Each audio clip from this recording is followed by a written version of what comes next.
What's good, y'all? We back with episode 3 of the Sensational Talk podcast, and I'm here with my lovely guest, Nomi the Queen, on all social media platforms, all the way from Chicago.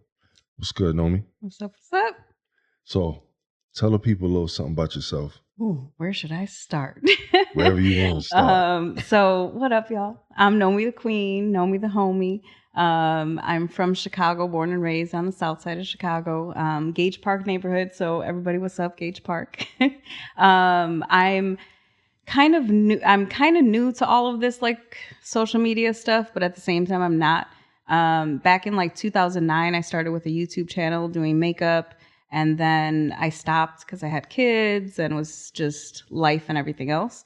And then I started up TikTok as a way of trying to find out who I was again. I was in like bad relationships, things like that. And I was like, I need to do something for myself. I love being out in front of people, love doing, making people happy and things like that. So I started on TikTok and here we are now. Now I share outfits sometimes. Sometimes I just get on live and, just am me. And it's brought me, here, right? It's got me new friends and just I've experienced so much. So it's a little bit about me.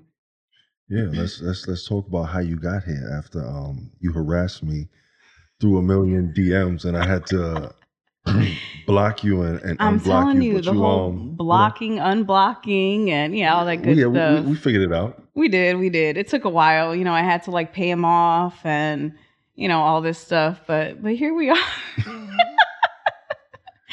No, it did happen quick though, and that just kind of, to me, it like goes to show like, sometimes when you meet people or come across people, it's just like it makes sense. And to me, when I reached out to you, I was just like, feel like there's something we need to talk about, like your platform and the way that you are making, helping women not only continue to maybe make some of their content because they feel more comfortable doing that, with your, not reassurance, but, just you kind of like being as a positive person. A lot of times as women, we come on and like, I could, like right now I have all black on. I'm damn near covered head to toe, right? You're about to go to a funeral. It's looking whatever. This is me. Look, it's always all I black respect fit. it though. But I'll be like this and still get some of those comments as if like if I had a bikini on or something like that.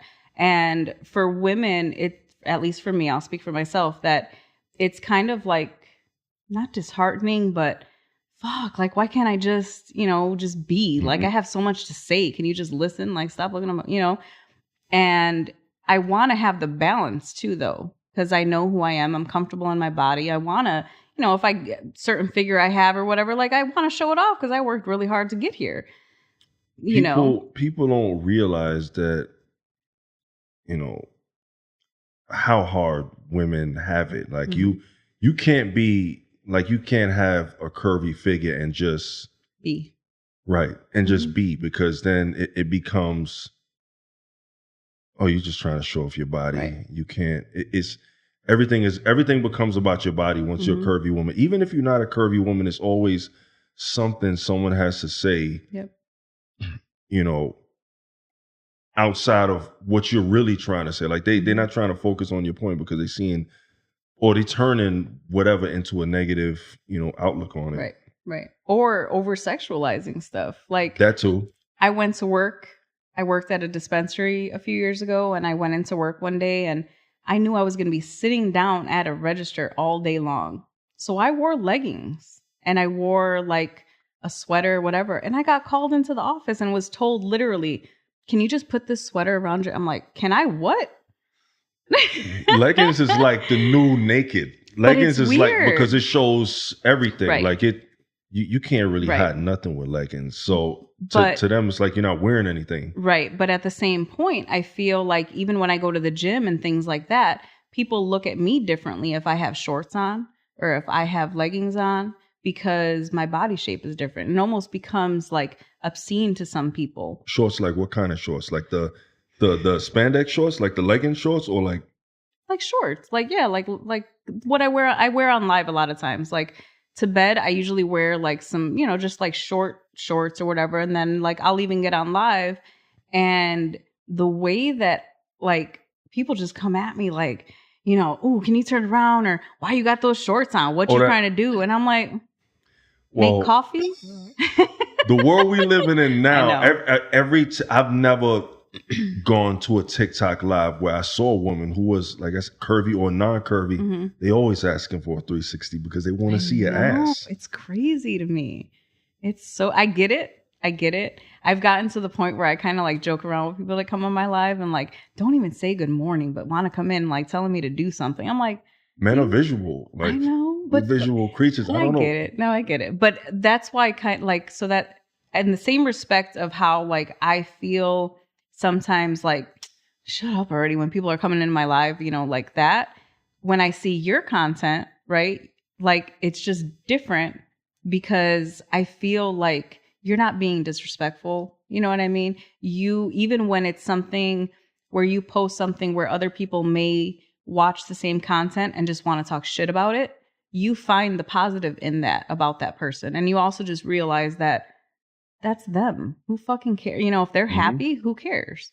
And so I think that's what kind of gravitated me towards your content, and just how like real you were. So it gave me that idea when I wanted to start like putting myself out there more. That's why I harassed you and paid you off and all that stuff. Yeah. Is because thanks for the money. Right? Is because I just felt like there was going to be the same way that people go to you to hear your point of view. I thought that it would be a cool thing to see from two different perspectives. Facts. And especially from somebody who, I'm the first one to like of all my friend group, like I'm me. Like, so when people come into my live, they might want me to do, I might just start shaking my ass or like walking around or whatever. Like, because it's me, right? Like it's because that's what I feel like doing, or there's a good song on. I'm just not like a performer to do it. Let me ask you this though. Mm-hmm. Is that a stripper pole in your living room? It is, yes. Do you use that? Do you ever use that on the live? No. I'll be banned so damn quick. I've seen worse on live and people don't be banned, but I guess it all depends on who's doing it. And here's the thing. This is exactly what I'm going to go back to again. I got on my live 2 days ago and I kid you not, I like was going to go live and then I was like, you know what? I'll just go on later. I got my live access removed for like 3 hours or something, whatever the time limit was. What did they say the reason was? That it was going against community guidelines. Didn't give a reason, just going against it. I'm like, what did I do? There's times where I'm working out, sports bra, leggings, or whatever, violation for nudity and sexual content. Some people just come in mass reporting, and I don't know how many it's. I would like to assume that it takes more than one to do it, but sometimes I think the AI that controls or whatever with TikTok. Like one time I was live. Mm-hmm. And I was live while I was driving, and it came down. It said dangerous. It was flagged for dangerous activity. I guess it knows when you're driving, or maybe it knows that your phone is not supposed to be moving that fast, not necessarily that you're driving. And so I don't. Sometimes I'm like, maybe it's not the haters. Person. Maybe something is figuring out, and that happens to a lot of curvy women. Like there's a young lady that I follow. She's just in the pool, but she's like a BBW, and she got her band, she got her live banned totally, like permanently, can never get it back. And all she does is swim in the water. Yeah, and which other people are able to do. Yeah, which it's like I get it. I'm not, I've gone through, I guess, so many. I'm going to be 42 years old this year. So whatever.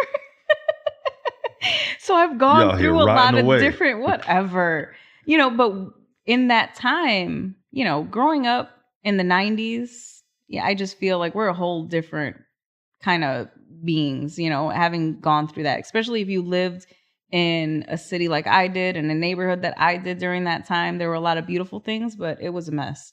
So having different experiences going through life too like, I know what it is, you know, like I see it. Like there's even people who I'm like, I don't understand it. I try to like show off an outfit, and even if it's like white jeans, it's just like, God forbid, you know?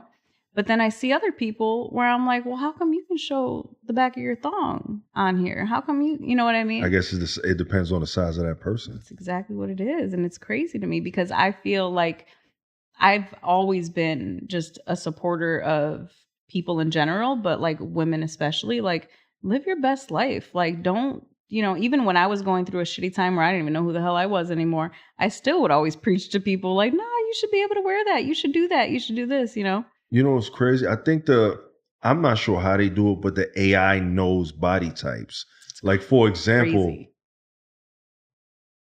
maybe I liked one video with a woman with big breasts, right? Maybe. That's all you get? Maybe. Yo, the algorithm, I'm like, how does the algorithm know that a woman is busty? Because now I'm being showed all these videos. Like, how does it know? And it's not even like these women have it in their captions. Like it don't say like big breasts in their captions or nothing. There's no caption, but yet I liked one video and it's showing me just big breasts of women. I'm like, oh man, I'm trapped here. Yeah. How do I get out? Literally start. I didn't want to get out. No, well, I was going to say, or you can get hungry and just start liking food stuff. Yeah, and then that's all. But in the same respect, I don't know what the makeup of your followers looks like, but for me, I have like 89, 90% men. You know, I think it's the same for me with women. Yeah. I haven't checked the balance, but I'm pretty sure it's more women than men for me. And like when I get on live, you know, I get, you know, a couple, you know, sometimes it's like 100 new followers, sometimes it's a little bit more. But when I see everybody following me, it's like more dudes. And I'm like, okay, so, you know, which is fine. For me, I've actually gone to like, I'm a big sports fanatic. So I've gone to games with some of my, I gotta rep my Chicago Bulls. Look, Jordan was a part of them at one point. Okay. It's okay. I'm a Jordan fan. Just I know. Wherever he's at. Yep. But you know, it's like, I've gone to a couple games with some of my followers. You know, I connect with some of them, even though they're men, right? And at first, I was just like, you know, I really wanted female followers because I felt like the content I was putting out was more geared towards females. But in my life, I've always had more male friends than female friends. Because I'm kind of like Nomi the homie. Like, I can just bullshit with you. It's hard out here for a woman. It's hard out here for a pimp, man. No. But, you know, it's like, I'm just like, I try to just be genuine with everybody that I meet. I try to just be me. And a lot of times, because I don't know if it's the way I grew up, where I grew up, I don't know what it is, but I'm just kind of like that, right? So although it was not surprising, it kind of was that's kind of how my TikTok like took off, where I was like just having a bunch of male followers, but I still used it, you know, the same way that I wanted to. I never changed what I was doing. And some of them get it. I have some that reach out to me and are just like, man, what you said the other day on your live, like really resonated with me. Thank you for this. Thank you for that. I work out some mornings on live and I felt so bad. One day I missed, and one of my male followers, he's literally like, I stood on the treadmill and then I decided to start walking because you weren't getting on live. You know, but he still went through with the workout. So at first I was kind of afraid. So they would work out because you were working out. Mm-hmm. Yeah. And at first when I saw the male followers, I was just like, oh shit, you know, this is going to be like that. I just thought it was going to be the same thing that I was hearing on some lives, right? Of like, turn around, 360, this, that. And I was just like, Lord Jesus, like, because I don't want that. I just feel like I have so much shit to say. And I've even told people who, like, I meet in person sometimes, where they're just like, hey, can I take you out? I'm like, man, don't block your blessings. Can we, like, we're just meant to be friends. You know what it is too? It's like, I don't never like to use the word ugly. When it's hard when you're a woman who's attractive, because most guys can't get past the attractiveness. They they'll never hear what you have to say because they're focused on this girl's pretty. Right. I'm just trying to take her out. Mm-hmm. I'm just trying to sleep with her. So what you're saying is not going to really reach everybody. Men. Right. It's not. It's going to reach some men, but the audience that you're trying to get is like, what could you do to change that so that your following that more women engage that you already aren't doing? Yeah. Well, I started looking at that like more last year, and I have a travel company, Baddies Travel. I have a travel company. Like I spread just positivity to people and things like that. And so I just kept doing the same thing. It's really important for me that like I just stay true to myself, even if like I never, ideally I would love to just do this full time, right? But even if that doesn't happen, as long as I'm keeping true to who I am and saying what I need to say or whatever, that's what's the most important for me. So if it happens where I'm just not meant to have female followers, then that just means they're not meant to hear what I have to say. True. And the people that are there are the ones that are needing to hear it. So I switched it around instead of trying to get a certain demographic to where just keep doing what you're doing. And if it's meant to, whatever it's meant to be is going to happen, and that's it. So you started this is your travel company? You started this? Mm-hmm. When did you do that? So I started it last year, but it's something that I've been doing literally like my whole life. Just when it comes to a lot of things, I'm kind of a Jill of all trades. Like I can knock down a house and build it again. I've never heard of that. A Jill of all trades. Jack of all trades. Did you make that up or was that a saying? Pretty sure somebody made it up. Yeah, and I just stole it. That's the first time I heard that one. But like, I had a tire blowout on the highway one day and I switched the tire. Like, if I needed oil change when I had a car, I do it. God forbid that happens to me. I can't. I've never changed a tire. So this is the funniest part about it, right? I am looking cute as hell that day and I hit a damn pothole. There's something about the city of Chicago and the surrounding suburbs. Y'all don't fix the damn streets ever. But I hit this damn pothole and I mean, it hit so hard that my car called the police for me thinking I got into an accident. So I pull over on the side of the highway. It's by Orland Park, Illinois. So if anybody knows, like that's a crazy ass highway and everybody drives really fast. So I pull over to the side. My damn hazard lights don't work. And I'm like, I could either wait for AAA or whatever to come and get hit on the side of the road, in my car waiting for them. Or I could just do this myself. So there I am. And I pull over as much as I could. And I'm like turning the thing and then stopping, looking up, making sure nobody's coming, then doing it again. And I just did that so quick. But I was like, every turn I'd look up. Every turn I'd look up. I don't know where to put the jack. So there's a little like space. You got to kind of like look up. I'm over here teaching you how to change the damn and listen, the more you know. Right? I don't, the thing is, I see people do it, but I don't know where they putting the jack under the car. So every car has now I'm going to forget what the frame, right? Mm-hmm. So that's going to be when you get into a car accident or whatever. It's so funny that this is where this led. But hey, look, y'all are going to know how to change a tire now. So the frame basically is what helps the car stay together in impact, right? That's why if you blow out the frame in an accident, car's totaled, because once your frame is gone, it's kind of like an aluminum can, right? Imagine it being crushed. You can't really gain that integrity anymore. Mm-hmm.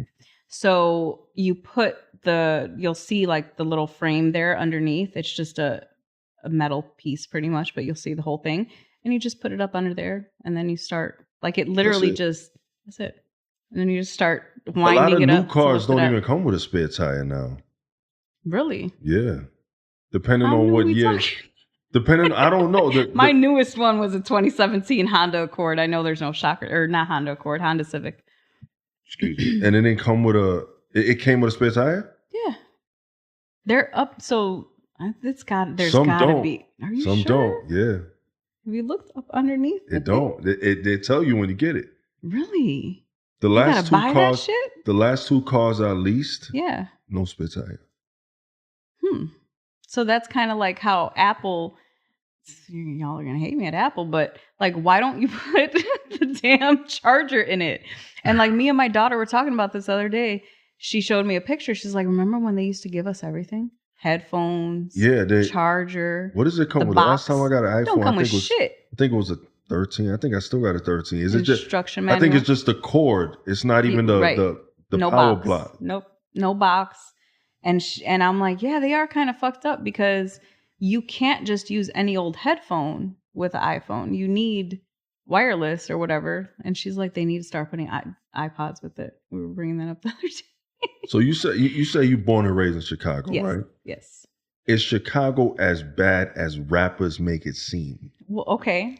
Because that's the only thing I know about. The only thing I know about Chicago is the Bulls and how rappers make it seem like they call it what do they call it? Chirac. Yes. I don't know if they still call it that. No, well, I'm glad you said it because I don't.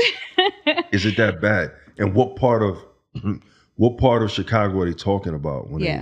So I would say the people that are, rapping about it and things like that, that's their experience, right? That's always been. When we think about Tupac, Biggie, all that was their life experiences. That's what they were rapping about. It hasn't changed, right?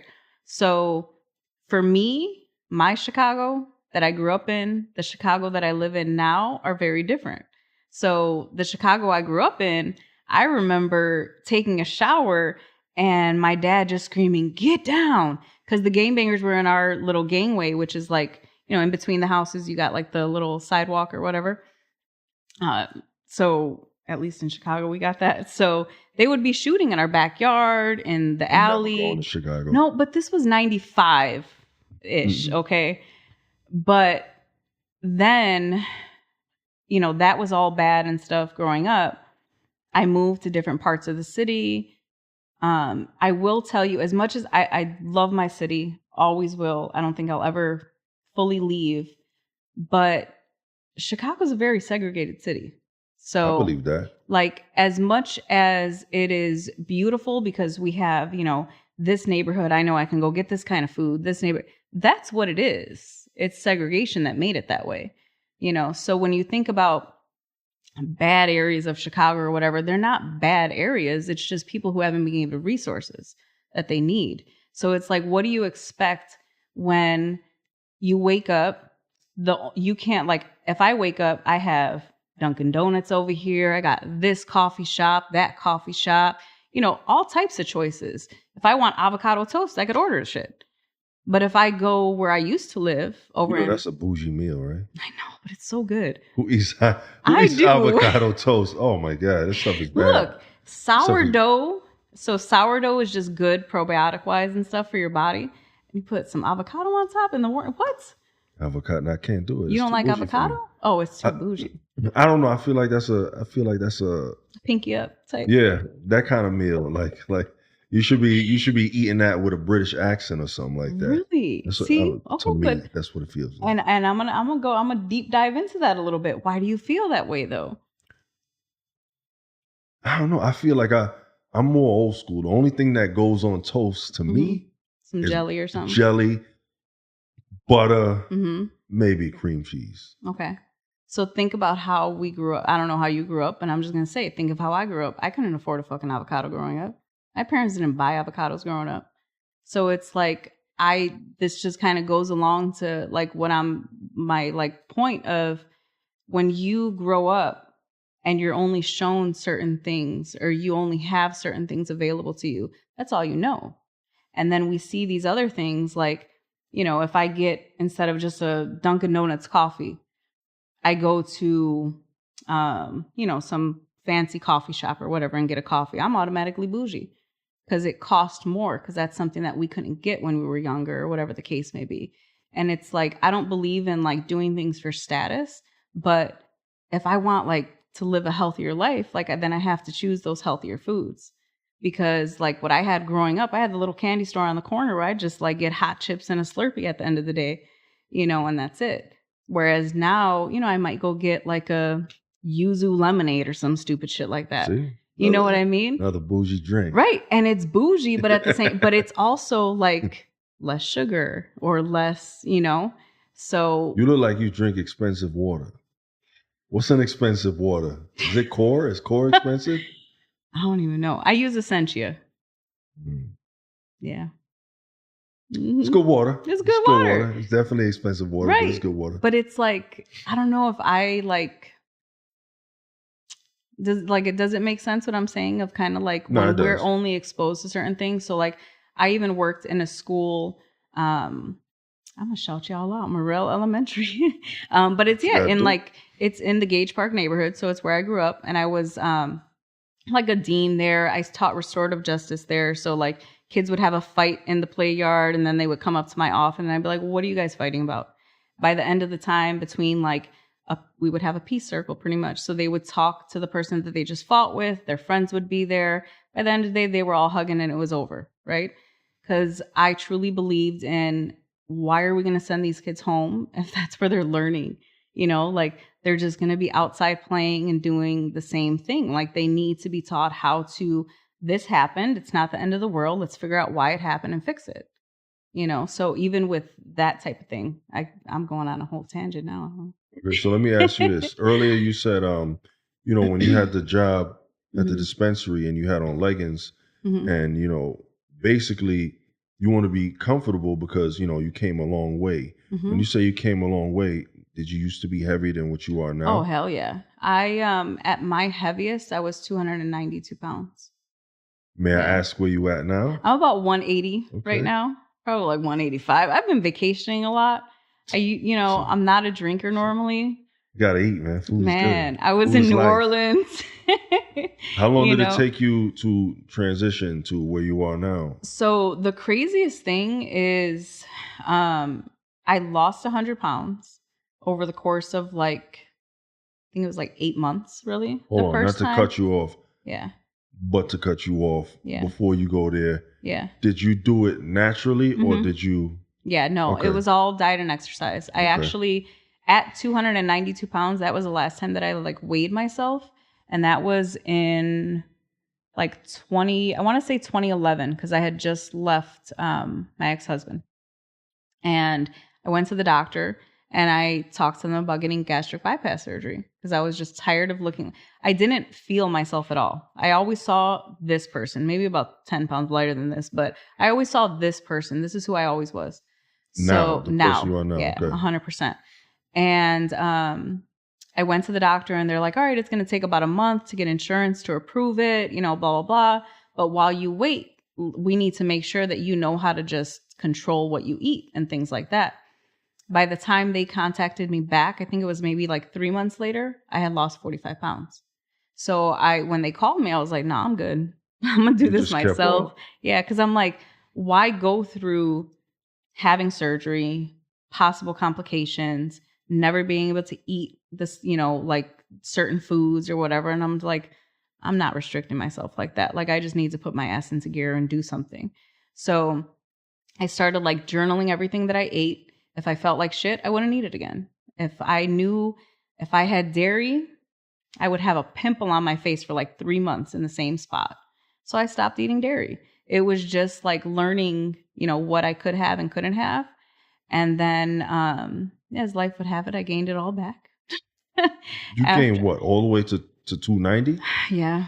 I got into a relationship so where it was just an abusive relationship in every type of way. And I lost myself big time. And in that, I gained all the way back. So in 2019, I was back up there. You know, it's crazy. People don't really see that journey. Like when you on your live and you showing off your body as you should be allowed to, wearing whatever you want. They don't know that you have came a long way and you're proud of yourself and you want to show yourself off just like the 100-pound girl would and feel okay with that. But they don't understand that because they don't know what it took. Right. These people never had to do stuff in life where it required that much determination and that much, you know, will to do something like that. It's hard. No, it is. And being a single mom throughout that too, like, you know, I've always tried to make sure that my self-hate, I'm just going to keep it real, because I hated myself for a long time, especially when I gained it all. Man, I looked at a picture. I thought I was cute as hell that day because I've always seen myself like this. But you still may have been. Man, I don't know. I look at pictures. I was like, what the fuck is that? I mean, you're going to be your toughest critic, of course. But no, yeah. You were in a relationship at that weight, correct? No, well, I had left him at that point. But yes. At that weight. But yeah, yes. Oh, let me tell you, man, look. You're not going to lie to me and tell me you wasn't pulling at that weight. Well, that's the funny thing is he was so insecure that he would tell me, don't nobody want you. Like, you're fat as hell. Like, look at your arms. Look at this. Look at that. He called the priest over once. Oh, we're going to call him out, right? He called the priest over because we were like pretty active in the church. And he told the priest that he was leaving me. And the priest is like, okay, and whatever. And then he's like, yeah, she's just too fat. And the priest, who was Nigerian, he looked at him and he's like, yeah. What? First he stood up out the chair first. Are you crazy?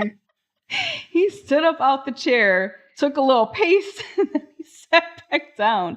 And he's like, do you know in my country? And then he stopped himself. He's like, forget all that. Who she is. Like, did he meet you smaller? So he met me right after I had lost the weight. But the funny thing about that is I remember so vividly. I used to go to the gym every single day. And when we met and we had started dating or whatever, I remember being at his house one time and he goes, let's just skip the gym. And I'm like, what? I said, no, we're not skipping the gym. I'm going to the gym. And he's like, no, you're not. And I was like, I started crying because I'm like, no, because this is one day, then it's going to be 2 days, then it's going to be 3 days, and I'm going to be back to where I was. Like, I'm not skipping the gym. He refused to let me go. And even when I was like training with one of his friends who's a personal trainer, I remember him, the trainer, getting mad at me because he's just like, man, don't pick up your phone. Because he was like, why don't I have dinner or whatever the case may be or whatever. But it was always the insecurity that, and I know that now because he was toxic. Toxic as hell. But it's like now I know he was just trying to keep me down here. Why do women love toxic men? We don't. I but promise y'all stay with them for a with while him before y'all let it go. I did. A lot of that. He had a son that would come to visit in Chicago, and I was raising him. So, like, a lot of it was that. Like, too, I knew he was going to continue coming, and it was really hard for me the last time when I had already like left him, and he called me and he's like, I have nobody to watch. I said, that is not my problem. They say toxic men are very attractive. Oh, he ain't. So you say now. Even, I used to question myself a little bit. No, but yeah. You know what I found wild though? when men are with you and they, like, I don't know did you answer when I asked you, were you smaller when you got with them? Yeah. So I was pretty much like about the weight that I am now. But the only difference is that I still had I've had surgery since. So after losing it this second time, I didn't want to have the loose skin anymore. I work out way too damn hard in the gym. I was feeling my ab muscles up underneath, loose skin and stuff like that. I got some crazy ass like tricep muscles and all that stuff. So what did you have done? So I had a tummy tuck, fleur-de-lis tummy tuck. So I actually have like a scar from right up here that goes all the way down. A scar. What did you said? Fleur-de-lis. So if you think of New Orleans, the Saints yes. Logo, it's essentially that same type of cut that they do. What's the difference between that one and when they do it like bikini line? Yep. So the bikini line tummy tuck is only if, like, say you've lost a lot of weight or whatever, and you just need pulled down and tightened. Mm-hmm. Whereas for me, I had so much loose skin, he thought it would be beneficial to cut up and down and across. So I had like up and down and fully hip to hip. Wow. Yeah. And the funny part about that is even though I had all of that, it was very important to me that I didn't look tight. I didn't want to not be able to have a good stretch. I wanted to still have a little bit of a roll and stuff like that. So whereas a lot of people, and to each their own, this is just what I wanted. It was very important. I told him, I want to be me, just better. I don't want to look like everybody else. I don't need to have things put in and taken out and moved around and all this stuff. I just need the skin here. So I had my arms done too. I just need the skin taken off my arms. Yeah. I have a scar literally from like here all the way down to like on the side here. Both. Mm-hmm. Wow. They're good scars though. Shout out Dr. Willis in St. Louis. He is. Does insurance cover stuff like that, or it got to come out of pocket? That was out of pocket. Ooh. Can you say what that costs? Hell yeah, I can. And I'm going to tell you even like how this all happened. So when I'm determined to do something, there's nothing that's going to stop me. Being the age that I am and having to do everything that I've done in life, there ain't shit stopping me at this point. So I had my consultation. His mother is the office manager and she was just like a sweetheart. And we were able to get a date for last March, which ended up being on my ex-husband's birthday. So it was so prophetic to me to cut off all this loose skin on his birthday. But, she tells me, she's like, all right, so to book the day, you have to have your deposit, which is this much. And then, this is going to be the total. And I'm like, all right, I ain't got shit of it, but I'm going to get it. 60 days. Let's do this. $22,000. Damn. $22,000? Mm-hmm. That's just for the arms. That's not the. Oh, that was everything. No, that was everything. Okay. Which. I mean, that's still a lot. It's a lot. But, damn. And as I was telling a few people, whatever, like I had some people like, you're beautiful. You don't have to. And I'm just like, I know I am. And not even in a conceited way. Like, I get it. I want to be comfortable. I want to go to the store. I don't want to have to buy an extra, extra large coat just because my arms are so big. Because then it's like huge here. And I've always had like a fairly small waist. So I'm like, I'm going to do it. That's it. And I did. So even if you lose the weight naturally, you still have loose skin. I thought loose skin occurred because, you get the bypass surgery and the weight comes off so fast that it can't catch up. That's always been how I thought. And like if you do it naturally, then you don't have the loose skin. Thing. So it's very different. I'm a true believer that every body is different in every single thing. Like even when people come to me for like weight loss advice, I can't tell them, oh, well, if you eat oatmeal for breakfast and you eat for this and da da da. No, because everybody's different. Nothing is a one size fits all, and that includes surgery. So like somebody could have the best healing ever and somebody's going to have a horrible process. But when it comes to loose skin, so for me to have, I'll kind of go back to when I was younger. I had a skin disorder. And when I was about 8 years old, like I couldn't use regular soaps. I couldn't use certain detergents, all of that, because my whole skin would be like red and inflamed and whatever. So they put me on steroids. I went from weighing about 70 pounds to like 140 over the summer. Yeah. As like a 9-year-old, So damn. Yeah. So imagine you get stretch marks. I wasn't taught, to put lotion on your skin when it itches. You just scratch the shit out of it. So I had stretch marks like everywhere from that. But then you think about the skin, you get older, right? You're fluctuating weight when you hit puberty. Then I had kids at 20 and then I gained weight and then I lost weight and gained weight. So kind of like a balloon. How many kids you got? 5. Oh, you got a team. Kidding. No, I got 2. Oh, yeah. Hey, listen. I don't know. I usually say 10 to wait to see what people say, but 5 is what came out. I would have addressed that later, like 10? Damn. But no, I have 2 officially, 2 daughters. Officially? And I'll tell you why I say that. So I have 2 daughters. One is 20. One is going to be 19 in a few months. Damn, you old. I know, right? Shit. And then I took in a kid for a few years. It was one of my daughter's best friends. And then my ex-stepson, I actually left Miami yesterday because I was visiting with them. So. How's that? Amazing. It's so weird. Your ex-husband. No. Or ex-boyfriend's son. Mm-hmm. So you and his mom is cool. She's like my sister. Yeah. It's so crazy. So that's it. We hated each other. You know, that's his current girl now, or he's not. Oh no, she's not with him either. No. Yeah, no. That would be weird. That woman bond when look, they have an enemy in common. It's not, and that's the funny thing is we don't talk about him, like at all. Like we just put it this way. Was it? I think it was yesterday or the day before. We were we were leaving to go pick him up from his basketball practice. And we're both, sitting watching TV, whatever. And then we get up to go, and we're in Miami. It's not cold, but here we are walking to the car with blankets on. And then I look, I'm like, girl, stop playing. Like, why are we doing the same thing? And she's like, and we both start saying the same thing.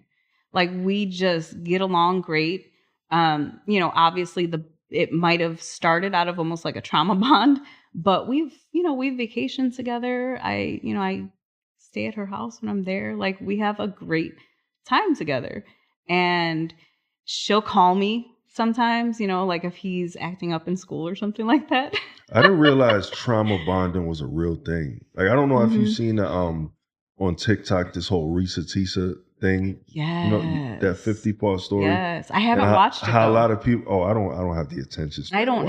I don't want to let that much pain come into my house. Honestly. But a lot of people, I kept hearing that, like people saying they were trauma bonding with her, and I didn't know that was like a real thing. Oh like, yeah, but it's a dangerous thing in my opinion too, because I truly believe I've had a lot of traumatizing things happen to me in my life, and that's not who I am though, And while it's great to tell your story, and I will forever even tell my story because I feel like somebody's going to hear it that needed to hear it.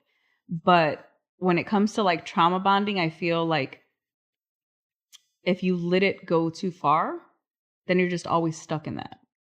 And it can almost be detrimental to like bond with somebody and always talk about the traumas, because then that's all you're doing is rehashing things. Mm-hmm.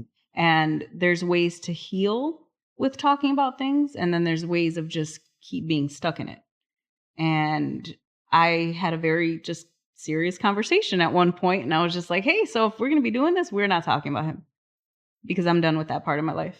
I'm sorry that you still got a couple years of it, to deal with it, but I don't. Has going through that made you more aware now in your current relationship? I think if you're in a current relationship, I don't know. I'm going to assume. I think everything that I've gone through in life has prepared me for my current, my current situation. Yeah. Okay. Mm-hmm. I really do. It's even like every day, different things that happen in life. I'm noticing like, damn, like I need to maybe check myself on that. Are you the jealous type? I used to be, but only because I had like reason. Like I was getting screenshots at 3:00 in the morning all the damn time.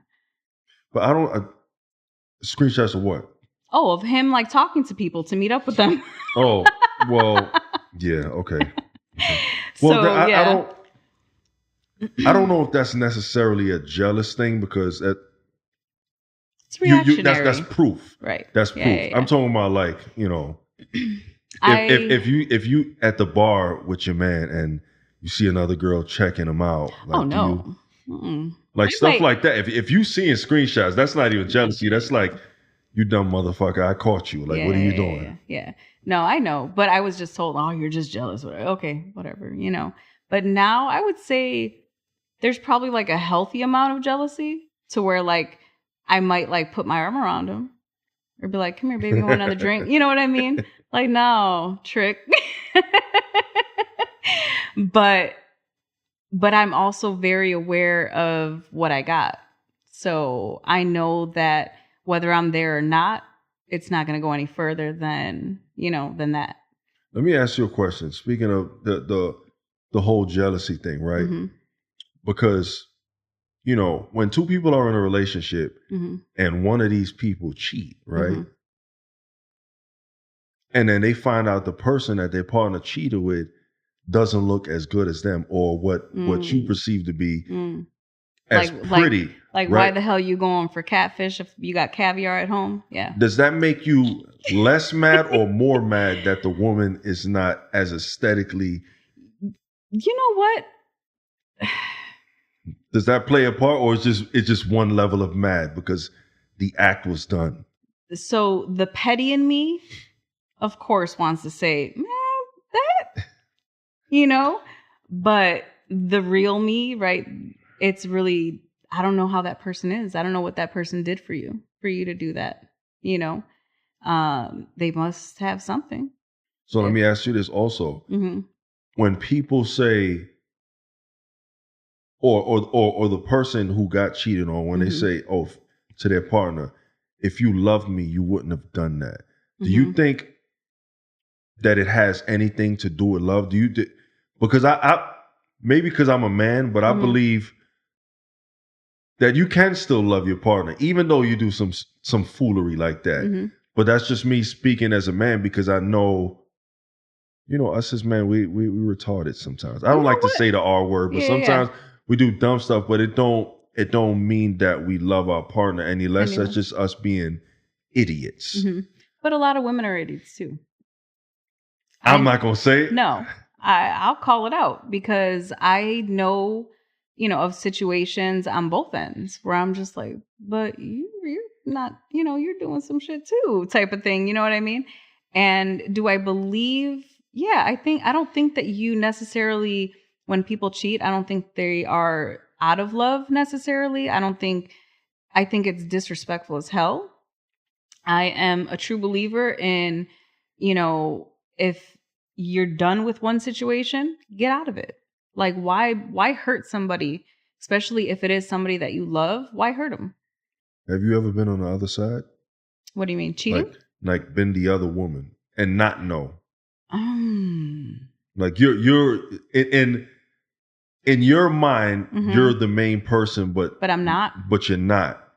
So funny enough, right? I'm very, when I started dating again, I knew that I wasn't going to tolerate shit. And not to the sense where I'm like a man hater, or I'm going to be like, no, you can't breathe too hard, or you can't, whatever the fuck, you can't go out. Not at all. Not like that. I'm the complete opposite. Half the time, like, if I'm dating somebody, I'm literally telling them, like, I don't even need to know who you're with, where you're at, none of that. Just I'm a big person of, I need to know you're home safe. If that's 4:00 in the morning, I don't give a shit. That's not easy to do. I need to trust that you know who you have, and all I need to know is that you're safe. That's it. Just as much as I want you to know that I'm home safe. So past that, if I can't trust you, then I shouldn't be with you. And I know what I give in a relation, all that good stuff. Like I'm pretty good. I'll cook every once in a while, and you know what I mean? Like, I like to take trips and things like that, and I plan things. So, if I go on a trip or whatever with my significant other, then, I'm trying to make it a big deal and trying to like do this and do that and whatever else. So, yeah, to me, I'm at the point in my life, like, if you cheat, that's your motherfucking problem. Like, I'm not, bye. You feel like you could give marriage another shot? Absolutely.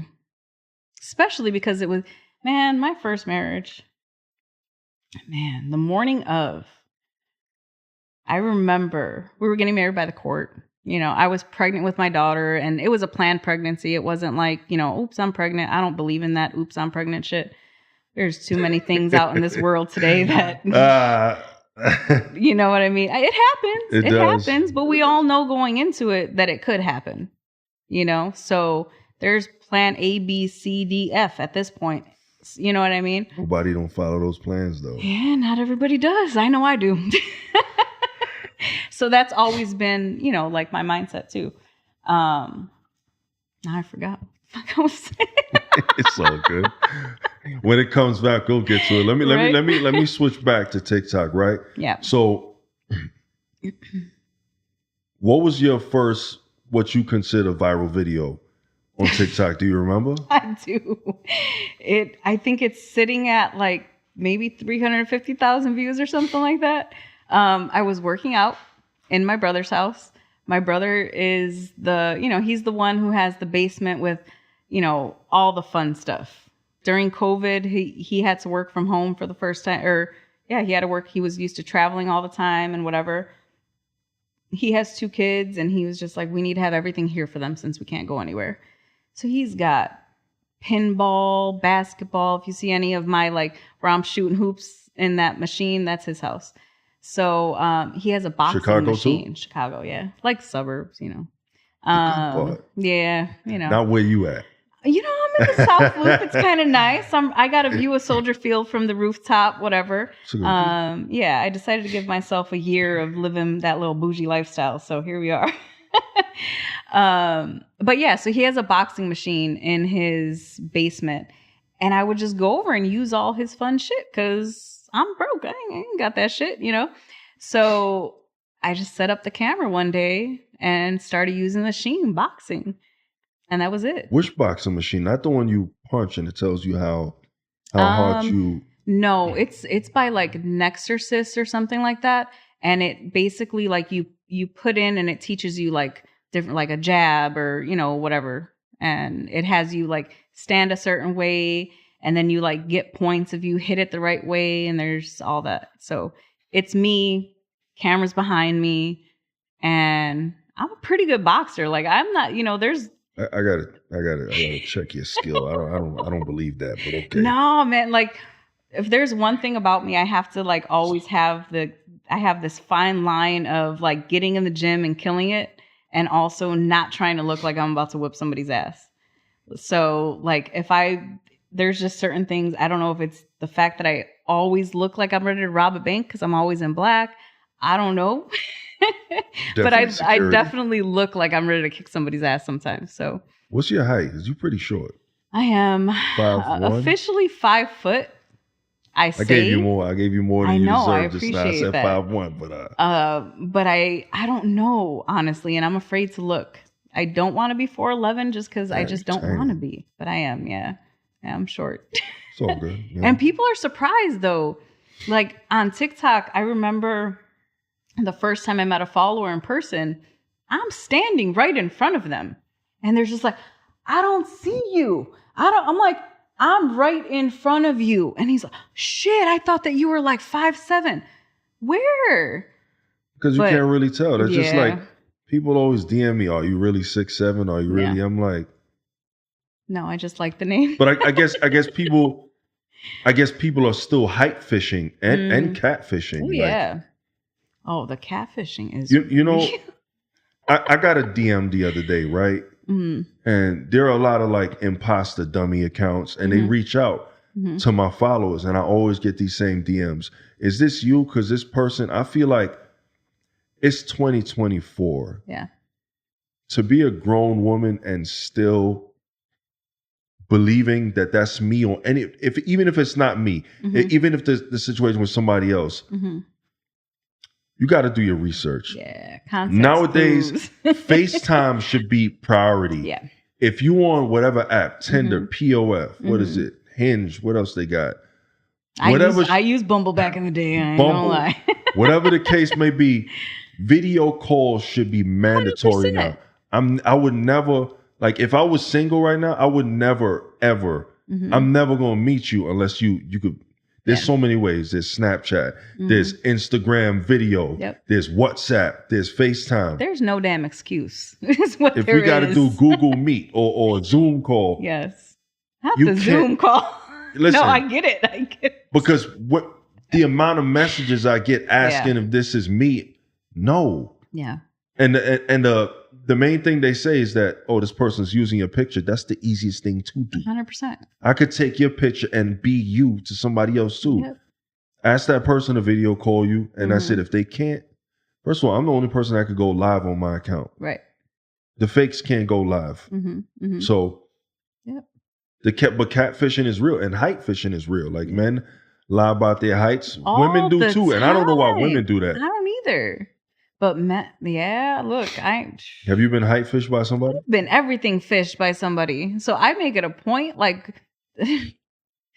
I've gone on first dates Like where it's, sometimes it's just like a low key, like let's go for a walk, like talk, whatever that. Man, I ain't even putting on makeup. You are about to see me. But that's beautiful. That's a lot of, not saying there's anything wrong with makeup, but if I meet that's how I want to meet a woman the first time I meet her, with nothing on. If it looks good raw, then it's only up from here. Like yeah. So that's always been one of my biggest things is I think growing up, and like my friend knows this because I told her my whole life story yesterday, but like I didn't know who I was, but also I had to fight for who I was. And so for me, makeup, clothing, different things can be almost like an armor for me. And I don't want to use that when first meeting somebody because why the hell do I have armor right away? And that's just me. I'm not saying everybody should just go around barefaced. Like you go however you feel comfortable. That's hard for some women. Some women that you're right, that you can look at it as if it's like armor or your invisibility cloak because it's hard to go barefaced because of the standards that social media has set and a lot of other stuff as far as what you got to be now. Right. Like I think maybe it's shifting a little bit, but still not all the way as far as women who are, curvier or above size 8 and 10 and up in jeans. So no, and I think especially in the like Latina community, like you go to Puerto Rico, like where I'm Puerto Rican, so like when I go to Puerto Rico, first time I went to the mall, shut up. Nobody asked. Nobody asked you. They knew already, right? Ain't no girl walking no 5 foot with that big old booty without being Puerto Rican. No, but like out there, it's really crazy because you go to the mall. Hair done, makeup, nails, high heels, like that's how they dress to go out. So, and that's not everybody, obviously. Just like to go to the grocery store? I mean, they're very... What are we talking about, like going out? Put together. So like to go to the mall, to go, whatever, they're always put together from what I've seen. Not everybody, they're still, just normal or whatever, however they want to dress. But even growing up, my grandmother, she grew up in Puerto Rico, tin roof for her house and things like that, moved to Chicago, and she learned how to make her own clothes because she couldn't afford them. And, growing up with her, always having her hair done, always having her, exact same nails that I have now, as a matter of fact, and things like that. But it's like that kind of taught me, like, take care of yourself. So even like the way that I am now, as much as I can be without makeup and all of that, I also got like hair extensions in my hair right now, and I've got nail extensions, and I can't even tell. Good. I can't. Do you really got hair extensions in? Really do, man. You can feel these bad boys. There's a whole but I can't. Like that's crazy. 3 different rows of stuff in here. Yeah. Wow. But that's, and I'm glad that you said that because I don't do it to the extreme because that's just not me. Like I'm doing it because I got thin hair, like, and I just want to feel a little bit more fabulous every once in a while. And the same thing with the nails, but for me, it's my own sense of sexiness, my own sense of remembering my grandmother, my own sense of just being a woman and fully embracing being a woman. So I'm going to ask you a question now, right? Just because this is a very controversial question. But I want to get your take on it. If you had to rate yourself right now on physical appearance, 1 to 10, what would you rate yourself and why? No, I'm just like, there's been a lot of that on the internet, and it's been like men just tear women down once they say they, because a lot of the videos where I've seen where these women are asked this, they go around the room. It's like a panel of ladies, and they all say 10, and then the host clowns them. So I'm asking you. But I'm not here to do that. I'm asking you, what do you feel you are from a 1 to 10 physically, and why? Ooh. So before I answer that, I've passed by a lot of those TikTok things, like I'm rating or I'm not gonna talk to my type joins or whatever, and people have asked me to rate them, and I refuse to because I truly feel that there's somebody for everybody. And aside from that, I've always. This is something that's just funny. It's going to stick with y'all and you're not going to be able to not say it at least once. But I don't like people to yuck my yum. So if I find somebody attractive, then I find them attractive. You can tell me that they're ugly. I'm going to think they're the bee's knees, you know? Mm-hmm. So for me, looking at myself, I just take into account I've had 2 children. I'm about to be 42 years old. I've been through hell and back in life and then returned and came back for another round. I have lost weight, gained weight, all this shit, spent money. When I had my surgery, the person that came with me left me less than 24 hours and I had to do it all by myself in St. Louis in a hotel room by myself. That sucks. Wait, they did the surgery in a hotel room? No. I'm fucking with you. So with all of that being said, I'll forever rate myself a 10 because if I devalue myself, then what value can I be to anybody else? If I don't love myself fully, how can I love somebody else? So I'm always a motherfucking 10. Why you think it's so controversial when women rate themselves a 10? Because women, it's the same reason why, like, when I go out and I say, I'm going to go get my nails done and I'm going to get my hair done and I'm going to do this and do that and then go on a vacation afterwards, that I'm selfish. Because we've been put into a box, and we as people, because I don't think this is just for women, but we as people have been put into a box to where that's conceited if you consider yourself a 10. Like, why are you being so vain? That's what it is. But it's like, how about I need to love myself and I think I'm beautiful and that's okay. Like, it's not my fault that you don't value yourself and you want to project that on me and call me conceited or vain. I'm not. I love myself. I can, and that's my opinion. You don't have to agree with it. So whether it be selfish because you take care of yourself or vain or conceited because you love yourself, fine. You can think what you want. But to me, I'm going to keep doing it. And I'm living my best life because I'm doing that. I don't even know who started this scale shit. It's like, what is a 10 supposed to be? Exactly. A lot of the people who I see talking about that, they don't have the basics of what a woman is and what a woman body goes through, especially after like childbirth. You know, the stretch marks. They want this cellulite free, stretch mark free. What else? Popping out a kid every 2 years. No. What do they call them? Lunch lady arms. They don't had those, man. They you don't knew want, I cooked some good macaroni. I swear to God. Listen, yo, it's like you. Fake is the new natural, and that's not to say any. That's not to throw shade at anybody that gets any work done, because even those girls, they be catching stray bullets all the time, because still in getting surgery, people, that's fake. Go get your money surgery back.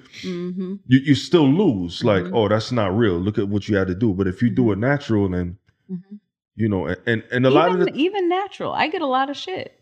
Like when people see my scars, like if I'm, just finishing up a workout, I'm on live and I have on like a sports bra and shorts and they see the scars, like, oh, it must be nice just to go get surgery. No, motherfucker, actually it wasn't.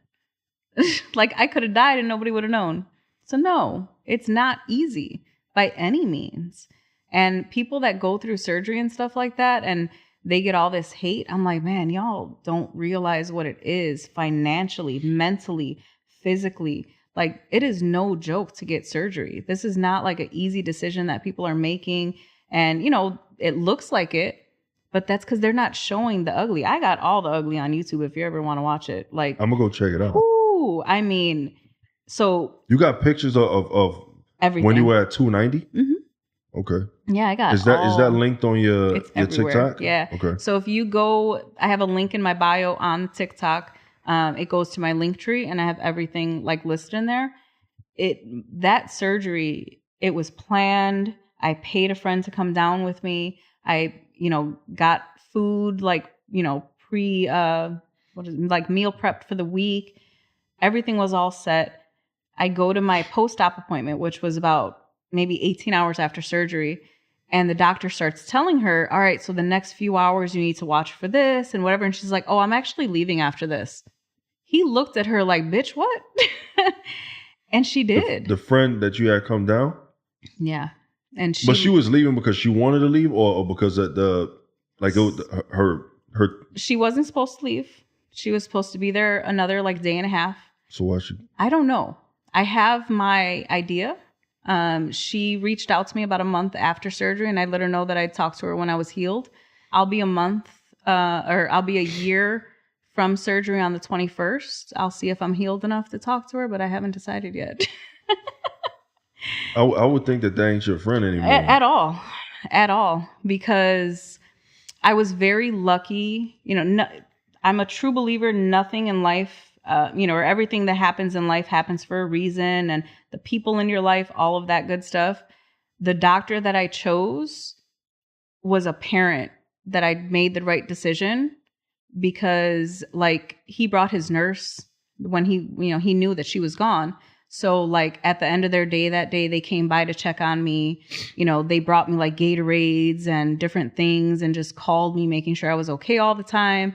That was no accident. You know what I mean? Like me choosing him, because it was all written already. This was in St. Louis? St. Louis. Why there? I saw his work and I was blown away. Like for me to spend the money, get this stuff done, go through all that, I wanted to make sure that I was listened to and that it was done the way that I wanted. You said there's pictures of all of this? Yeah. Oh, I got to check it out. Yeah. Then. I have pictures, and then the videos on YouTube, it's literally, me being in the hotel room, going through hell, being in pain. Mind, I had my arms done and my tummy tuck done at the same time. So imagine somebody laying in bed, can't lift your arms. They got to stay like this.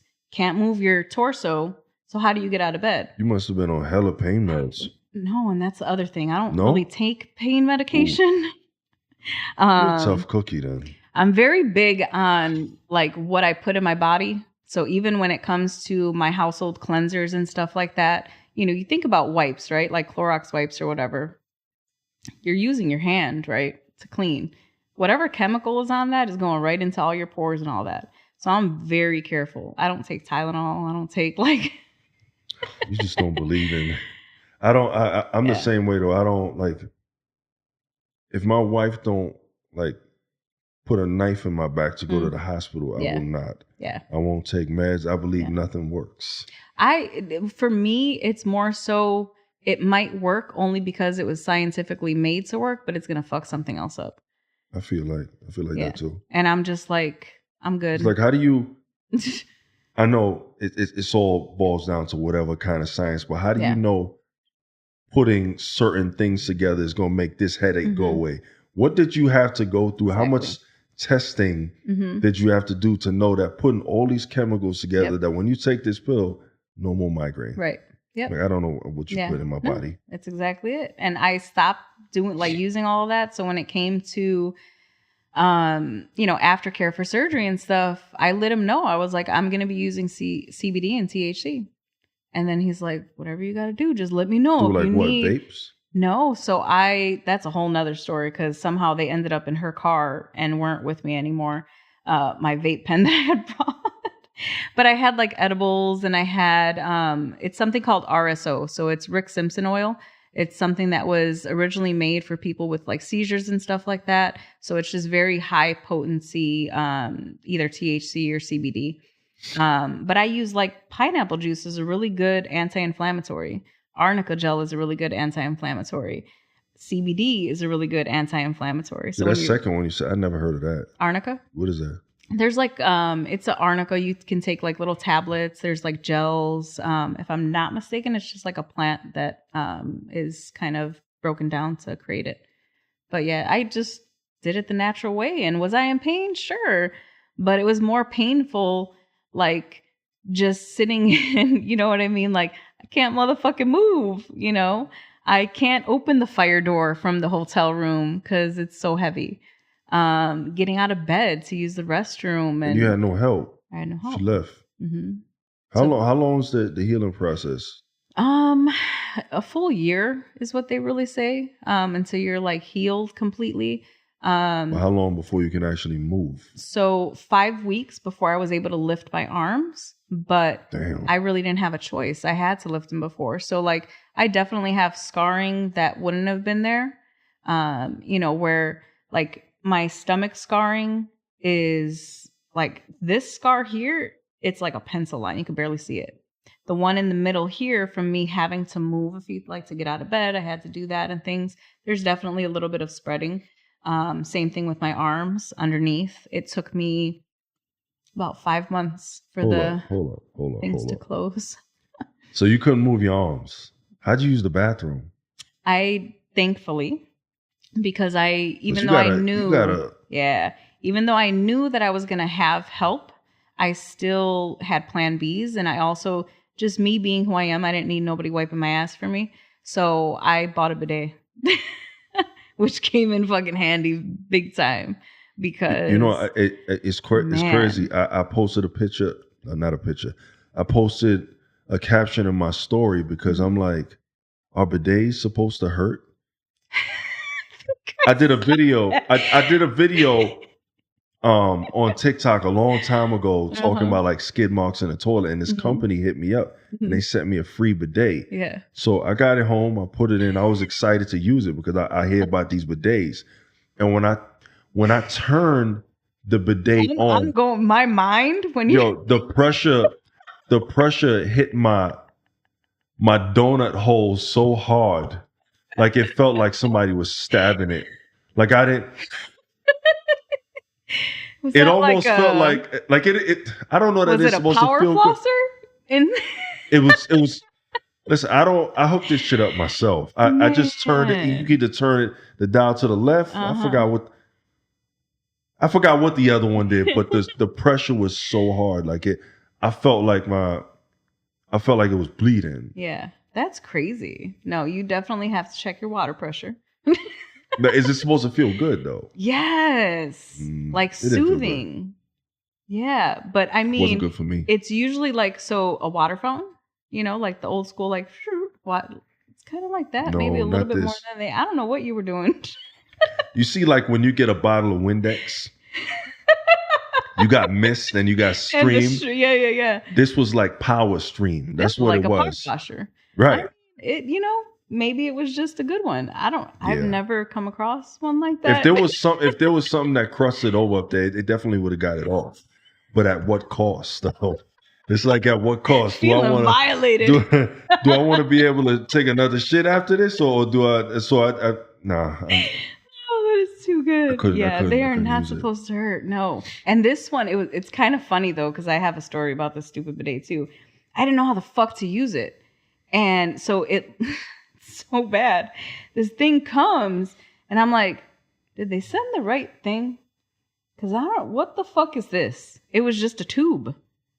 And I'm like, but where's the nozzle? Without the toilet seat? Well, what? No. So this is a portable one. So it's like meant to like take wherever. So you don't install it to the water thing. What you're supposed to do, which took me about 5 million hours to figure out, is you turn to take that plastic piece off. Then you put the water in there. Then you connect it to the bottom. And then it's got the little spout thingamajig to like help or whatever.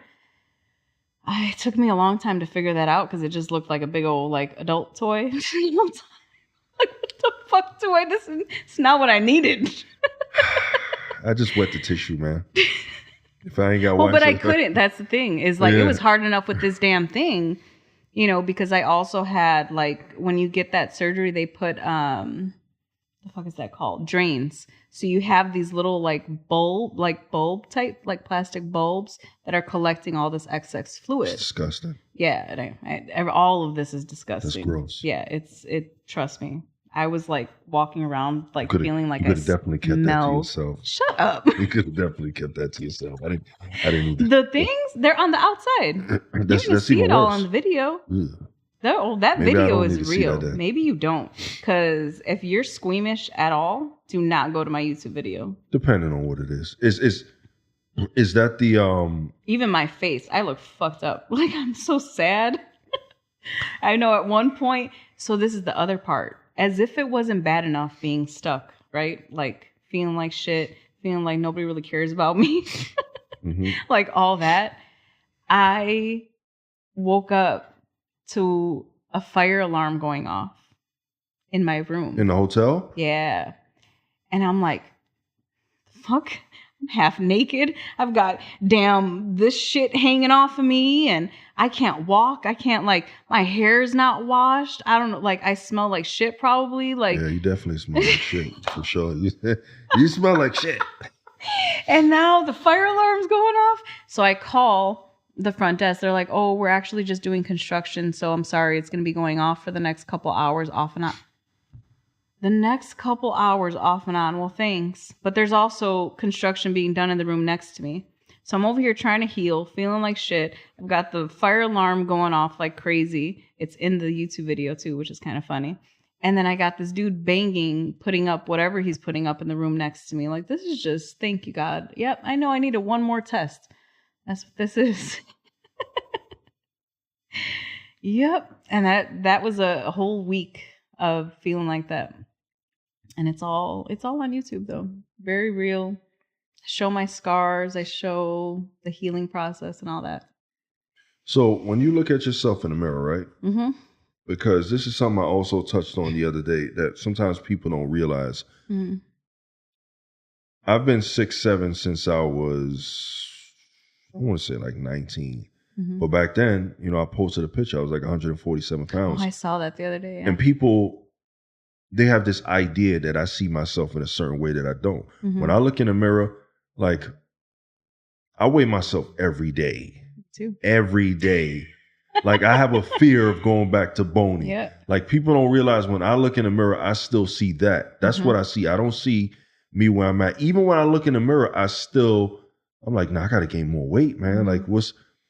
So when you look in the mirror, knowing that you were up and you came down, do you still see the old version of you? Because I know you said you've always saw yourself as this, even when you were bigger. Mm-hmm. How do you see yourself now? Because you already saw this. Yeah, and I still do. And now I see it you'll see it in some of my videos that I post because I'm dancing. When I'm in the bathroom dancing and I post those videos, that's because I went into the bathroom. I was like, yes, bitch. That type of vibe, because this is truly who I've always seen. So now it's just damn it, finally, not only am I seeing this in the mirror, but I'm seeing it in the pictures that I take. That was the difference before, is that I always felt like this was me. That's mad corny though. Is it? Nah. But literally the only time that I would notice how big I was or anything like that is when I would see myself in pictures and I'd be like, damn, the fuck? A little chunky. I thought I was literally at least sucking it in, but bitch, it's sucking it in. It was only this. I'm gonna definitely put a picture in here when you were big. I'm gonna throw it all over the screen. I got the perfect one for. Oh my God! All right, well, make sure you send it. I thought I was. So we were at my brother's house for Thanksgiving 2019, and I did my hair. I had blonde hair at that time. My girls looked super cute in the dresses that I got them, and I had on this Calvin Klein dressy pantsuit type thing, V-neck, and then I had this see-through cardigan over it. Yeah. I'm trying to see it. I don't. You'll see it. You can't really see it when you look at somebody and tell us on. But okay. I had black hair since I was 12, and then in that relationship, I was told I'd look better with blonde hair, so I went blonde for a little while. So you had on the V-neck suit. Yep. And I thought I was the shit. I went in that motherfucker I know, and you can see it in the pictures, and I see it. Because I'm I was doing that pose. I really thought I was the shit. And here I am with 5 chins and just not feeling myself in the picture. 5? Just 5. That day, because I hadn't eaten yet. Damn. I know. I still had to eat. And so, but, I'm looking at myself and I'm just fuck. You really let yourself get back there. And I definitely feel where you're coming from when you say you thought you looked a certain way, because back then a lot of people don't know I used to rap. I try to bury that part of my life because it's very cringy to me. Is it? Now that I look back on it. Mm-hmm. I mean, I guess it wasn't then, but I took pictures and I was 147 pounds. Mm-hmm. Maybe I'll throw a picture in there, that the picture I'm talking about, but I bought outfits and I'm thinking I'm killing it. Mm-hmm. And now that I look at these photos, I'm like, my clothes were falling off of me, man. Like my face, it was like sunken. I looked like a skeleton. Yeah. My arms was like this. I'm like, I was not killing it. I looked like a bozo. Who was gonna sign me back then? I'm like, no. Yeah. But it again, like what you were saying, you see yourself one way and you again, that's just me. Maybe you were killing it. I felt like I was. I felt like I was too. But and I feel like I got attention. And I think even when I was in that relationship and was being told that, you know, nobody wanted me, all that bullshit, motherfuckers still wanted me. You know what I mean? But it was never really about that either. It was like me seeing myself.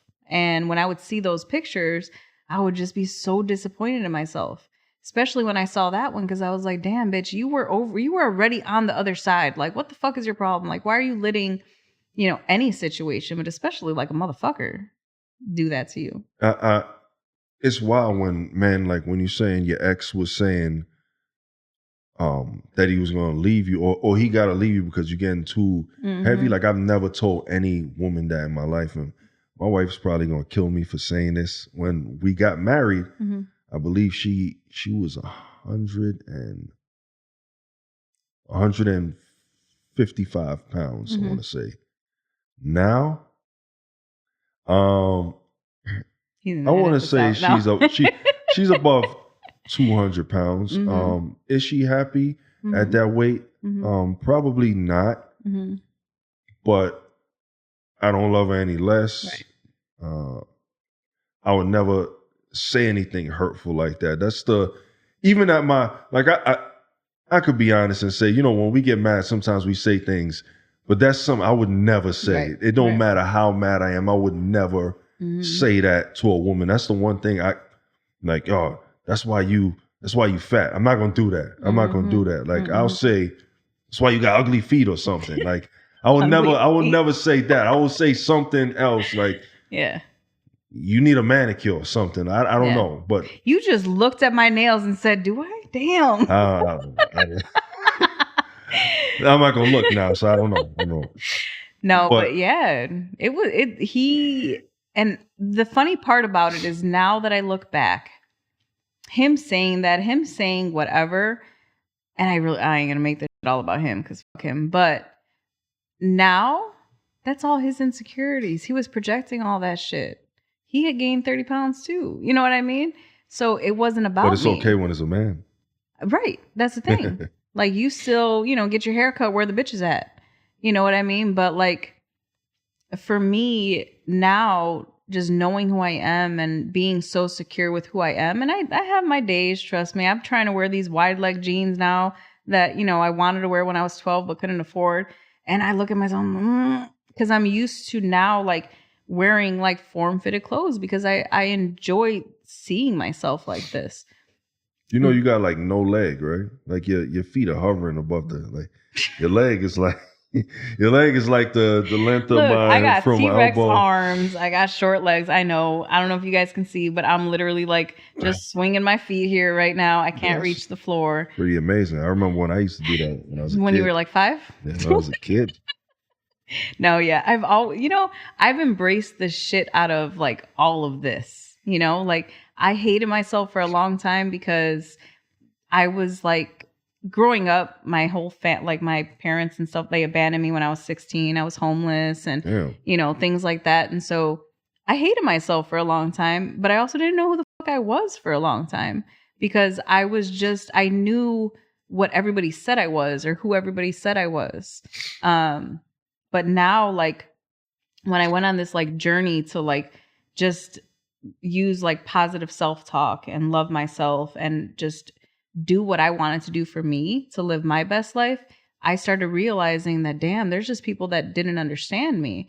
They had to say that I was this person because if they did that, then everybody else would think that. And it was easier, you know, when you put me out on the street at 16, it was easier to say, oh, it's because she's doing this, this, and that. Make lies so that way, you know, you'd be on the clear. It was my fault that it happened, you know? So now when I went through this journey, it was loving myself again. It was realizing that their faults whether that be my parents, exes, whoever it may be, are not my problem. Even though they've projected a lot of it onto me, I didn't have to accept it. And once I started doing that, my life took off. It was crazy. The current place where you're living at, that I see you make these videos with this luxurious view. Mm-hmm. You say you did this for yourself for a year. Why just a year? Because it's expensive as hell. Shit. Man. A whole like 700 square feet or so for $2,600 a month. Yeah. But that's just for one bedroom. Damn, that sounds like New York. Oh, I know. Well, I mean, New York, but would be a lot smaller, I think. But that actually looks luxury. Like when I was in New York living in the Bronx. Oh, I know. I got a studio. Mm-hmm. The studio was like $1,400. Mm-hmm. Everything was in this one room. Mm-hmm. Everything. Yeah. It was a piece of shit. It was water bugs. And I paid this money. Oh, look. Any place in the Bronx, if you're leaving for longer than like 12 hours, you better cover up them damn drains. You better cover up the bottom of the doors because you're going to come home to Fivel or somebody else. Yo, I didn't realize out here, these things fly. Oh, yeah, they do. I had one fly in my face. It was not a good, like he came, I was walking into where I was living at the time. Mm-hmm. It was like he was on a runway and then he took off and the wings go so fast. And then when nobody's around you and you just swinging, you look crazy because they don't know what you're swinging at because only you could see this humongous final boss, right? This villain that only you can fight, but you can't win because you can't hit him. Mm-hmm. I didn't realize they fly out here like this. Yeah, they do, and they're huge. Florida's different, yeah. I don't. They're massive out here. In Miami, it's worse. The gators too, like all around. Like when you go to these ponds, it says don't feed the gators. Who's feeding the gators? I'm black. I mean, do I look like I'm feeding gators? Listen, there's certain things black people don't do. We kind of both looked at each other with that. Yeah, there's got to be signs there for a reason. We know who's feeding them. I'm not doing that. It's definitely a different quality of life out here. From the Bronx. Mm-hmm. You mentioned that you know a thing or two about the Bronx. I do. So when I was 19, when I was 19, I was on Mi Gente and Black Planet and all that stuff. I know. Those were the days though, man. Those parties, those connections. Shout out to Mi Gente, shout out to Black Planet. Ooh, those was the vibe back then. Yes. And America Online. Oh my God. AOL with that little IM thing, man. I was way too young for some of them conversations, but it was fun. But yeah, I started going out there. I had met some people and it was really funny. Me and a couple of my friends all worked at the University of Illinois at Chicago doing different things on campus. And we would spend a lot of our time, sorry UIC, but we would spend a lot of our time using the internet there at work because we didn't have that shit at home. So we would be on Mi Gente all the damn day, just chatting with everybody on there. We met some people, dudes, whatever. We ended up telling them, I know, right? So we ended up telling them like, no, we're going to go visit you guys. They thought we were full of shit, but they went to the airport to pick us up anyway. Where you were there? This was you coming from Chicago. Uh-huh. And we ended up meeting them and then, just driving around bullshitting, smoking weed and hanging out and having a good old time. Ended up meeting like family of theirs and whatever. And it turned into damn near every weekend of us going out there. Sometimes they would come to Chicago. Flights were like $129 round trip. Oh, I was about to say, who's funding it? How old were you? 19? 19. Good paying job at the time, working for the university, whatever. And we didn't have shit to do. So we would just go out there. There was a place called the Bentley Hotel in Manhattan. And we would always go there. Was it expensive? No, it was super cheap. And when we were breaking it up between us, so it was really cheap. How many of y'all came out here? It was between... So at first it was me and one of my friends. Then it was like me, my friend, my cousin. Then it was me, my friend, my other friend, my cousin. It was just, we took a road trip at one point out there. So for a good year, we were always out there, or they were coming out here. And I ended up becoming like best friends with the original people that we met with their uncle. And like to this day, he's one of my best friends. Just completely platonic. You know what I mean? Just literally. You was in a terrible area, Crotona. I know. Ugh. But I just feel it's weird because although Chicago, like, you know, the places that I'm used to in Chicago are very different from that area in the Bronx that I usually am at, I feel at home. Like even back then, I remember, you know, sitting on the front stoop with like the Jamaican neighbors smoking up. You know what? It kind of is. Once you sleep on a train anywhere. True. I feel like you're good. You get this thing of where you're sleeping with one eye open and you're just ready if you need to be. But you also, I try to believe that most people are good. And I think that I was joking with my friend on the way here of where like, I don't know why I'm so nervous because I've been doing this shit since 1999. You know, like, just why is this weird? There, you know? Well, no, but it's been a lot. Like I've been meeting people online, like strangers. I don't know. It's different when you got to sit down and lights are on your face, and I don't know. It's still. I don't know that I ever won't be nervous doing this. Yeah. I think every time I do this, I'm gonna be a little nervous because the fear. I worry about what people think a lot. Maybe I shouldn't, but I do because I like to be a perfectionist. And when, you know, people call me out on stuff and I'll be like, sometimes I could take it and then sometimes it's like, I need to give up. I suck at this. No, that's the one thing is for me, I get nervous more so.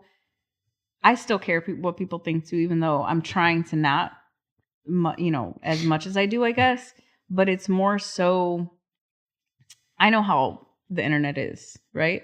So we can never, there's always going to be something that we say that somebody's not going to like, or somebody's going to talk shit about, you know, or somebody's be like, bitch, you're still fat, or, you know, whatever the case may be, right? And for me, because I put myself out there, I do understand that I'm going to get that sometimes, but I also just kind of sit and hope that, you know, that it's not. What's the worst thing you that you've seen that someone said to you me in a comment or through DM? Honestly, it's usually the worst thing for me is when I'm put in a situation where I don't have a choice but to see something. So like I stopped using Snapchat for a little while because I was sick of like opening up a video or something when I'm told it's something and it's a dick. They're ugly. I don't want to see it. Like, it does nothing for me. What's ugly? A dick. Like, they all look the same. You know what I mean? Like, what is that supposed to do for me?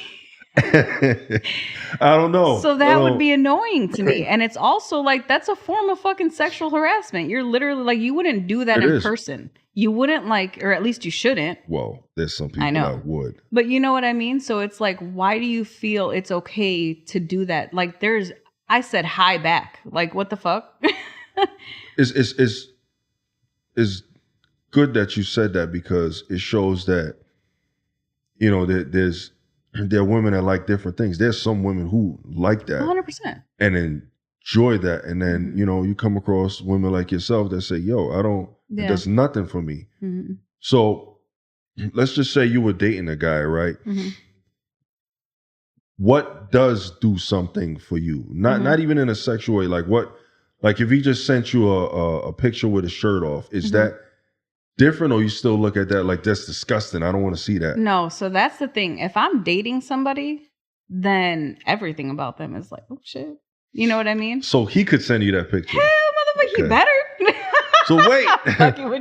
Not he better. But it would be more appropriate if. So it's not disgusting if you into him. Right. Oh, hell no. That's just. See, I was about to say something. I was going to be like, so what it do though? No.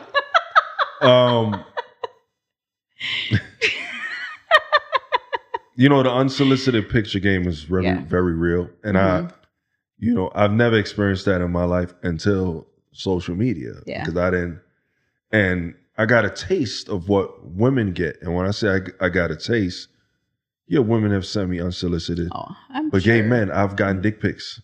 Really? Yes, 100%. Wow. That's interesting. So I know the game. Yeah. I know the game. Yeah. And it does nothing for me, like you said. I'm like, I'm just like, great, cool. You have a dick. Congratulations. Wow, you hanging you hanging low there, brother. Sometimes, but it's not for me. What's funny though is because of just who I am, and this is where like Nomi the homie comes in. Is part of me just wants to roast the fuck out of them, and just like go back and be like, but why is it so small? Are you hard? Like what's going on? I would. I mean, that's what they're asking for. But the like natural caregiver in me, even to pieces of shit that do that, is like, what if they hurt themselves because of what I just said? Yeah. So it's like I kind of just consider the source and just move on and leave it alone. There are women who you have OnlyFans pages who that's a part of what they do. Like they do like the dick ratings. Stuff, Well, they do dick ratings, and people pay them. And they send they send payment, and then they send a picture of their dick for a person to rate. I could and never to talk shit. I could never pay somebody to say, "Hey, what do you think this is?" From a scale of 1 to 10. I don't care what you think. I don't. But care. So many people do. It's so crazy, and that's a whole nother thing that I heard about different types of like that type of thing, right? Where people want to be talked shit to and like pay people to do that and whatever. And I'm just like, the whole dom industry is like, man, humiliation. They like it. See, and that to me, because people have like, I've been told, oh, you should just do this. Like, you should just do that. You should. And I'm like, I get it. Yeah, I could probably make a shit ton of money. But at the end of the day, I need to sleep. Have you thought about it before? I really love sleep. I did it for like a month. Oh, but you was out the game quick. But you know what I did? I was just taking the same thing that I posted on Instagram and put it there. So there was like zero nudity. It was just me. So yeah. So I kind of felt bad because I was just like, I ain't even giving y'all nothing. That can make some customers very angry. No, especially if you don't disclose that, like in your bio, and say, hey. Oh, I definitely did. Yeah, I was like, don't expect anything. If you subbing and you expecting to see this, don't, because it ain't here. Right. Yeah. As long as you do that, then you're good. But most of the time, these Neanderthals don't read. They just go in and be exactly. They just got excited that they saw that I had one, and you know what I mean. But then the DMs is what I can't deal with. So when you have a page like that, you're opening yourself up to then receive those DMs. And for me, having already received them through TikTok, Instagram, and Snapchat, and I don't enjoy that. Like I don't, even when people are like, can you just jump up and down like a bunny and I'll pay you $900? No, man. Can you go somewhere? Forward that guy to me. I'll do it. See, and the I'll do it. I'll put on the bunny ears and I'll do it for $900. It's so fun. And I just like, for me, I think it ties into just what I've been through in life to where, no, like you're going to have what I give you. I had a guy message me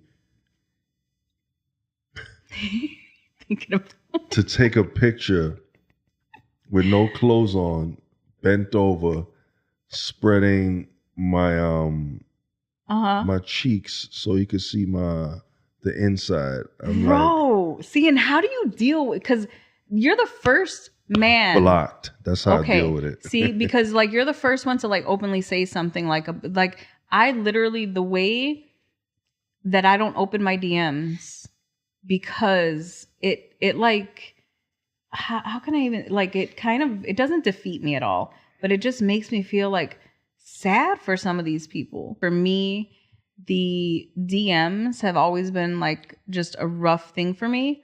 And lately I've been trying to look into them more, because I do understand that maybe 1 out of the 30 is like a business thing or somebody who needs help or whatever the case may be. But it's hard for me to open up and constantly see like, and this may seem silly to some people, but you know, for can I please take you out, or I need you in my life, or will you marry me, or whatever, to see that like nonstop for me, some people would be like, oh my God, like, for me, it's like almost like annoying, because I'm just like, you don't even know who the fuck I am. Right. That's what I was about to say. It always comes off as weird, because you could be a serial killer. Hell Yeah. People love doing that. When you in live too, I'm pretty sure you notice in your live, oh, marry me. I want to do. You don't know I'll her, give you brother. everything. I'll this, I'll that. Why the fuck are you trying to give me everything? Like, because I have short shorts on? Like, that's all you need? Yes. You know what I mean? And that's the crazy thing. Because it's like, I don't want a motherfucker like that. Listen, when they say the power of the PUSSY, I know. very real. Hell yeah. Men are, it's powerful. And I don't, and women know this. Like you. Oh, there's some that use it to their advantage. And look, there's been times. Men are weak for. And, you know, I'm not going to lie and say that there haven't been times where, you know, I don't want to wait in line to get into a club or some shit. You know what I mean? Or whatever. And luckily, I usually know somebody, but because I don't be going out like that anyway. But you know what I mean? Like, I know the power that we have. I just try not to use it because I feel like I just have so much more. Like, I don't need to use it, you know? I'll definitely never like use my body. Like, that's just me. Like, people have even said like, why don't you have an OnlyFans? Why don't you do this? Do you know how much money you would make? I am fully aware, but it's not my passion. It's not for everybody. And I've talked to a lot of women who do OnlyFans, and it's not as easy as people think it is. A lot of these young girls, they graduate high school with no plans of getting a job, just plans of going from high school to OnlyFans. Or even if they drop out of high school and go to OnlyFans. But a lot of the successful people who do it, they really grinding, they really putting in that work. And a lot of these girls just don't know what it takes, and they don't have what it takes. It's just like, sure, I'm tall, I could dribble a basketball. I'm no LeBron James. Sure, you could take off your clothes. That don't mean men are going to flock or you're going to become a millionaire. There's a lot of millionaires, females that are on OnlyFans, but it's very few. Like like you really have to be good at that. People think it's just no talent to take your clothes off, but it is. The people who are successful, they are, and some of these girls, they don't have to take off their clothes. Shout out to them, because that's seriously. That's if you could do that, then you really you got the cheat code to the game, because a lot of women would love to do it and not take off their clothes, but it just won't work for some, because they want to see what you got. They definitely want to see what you got. Yeah, I've like joked with friends of mine. I have like a couple like gay guy friends where I'm just like, what if I just, I don't know, and can you just handle it if I do it? You know, can you just answer all the DMs and like whatever? Because that was really it for me, where I'm just like, I just don't want to deal with having to listen to that shit or see that shit. Because at the same time, I have 2 daughters, and I'm like, when they first started working, I also told them, like, just so you know, you're working in the restaurant industry, you're going to be offered drugs and you're going to be sexually harassed. This is how you prepare yourself, you know? So it's like, even like seeing that, I'm like, fuck, what the hell are my kids dealing with? You know? So I just don't want to see it. It's like one of those things that, it's too hard for me to. It's definitely not for everybody. But shit, if it works for you, then do it. Me, I'm good. Yeah, I'm that's good. how I feel. I'm okay with the lane I'm in, and trying to do this, as you can see, and see where this whole podcast thing goes. So, you know. Yeah, no, and I'm the same way. I feel like everything has like led, everything has been going good as I've found myself, found my lane, have continued to stay true to myself. That has proven to work, whether it be very slowly, whether it be that I'm still not making any money off of any of it, but I'm doing what I love and I'm helping people, and I'm, connecting with more and more people. Like even just being here today, you know what I mean? Like it was just you came all the way here from Chicago. Yeah. I appreciate that. Yeah. I'm flattered. It means a lot. People don't realize that I mess with people who mess with me, and it's for somebody to come from a different state, that tells me a lot about who they are, and it tells me a lot about who I am. Like I've gotten to a point where people see me and they value me to the point where I will go ahead and mess with him because what he's doing is something good or great. Yep. So I appreciate you. Yeah, anytime. That's truly how I felt.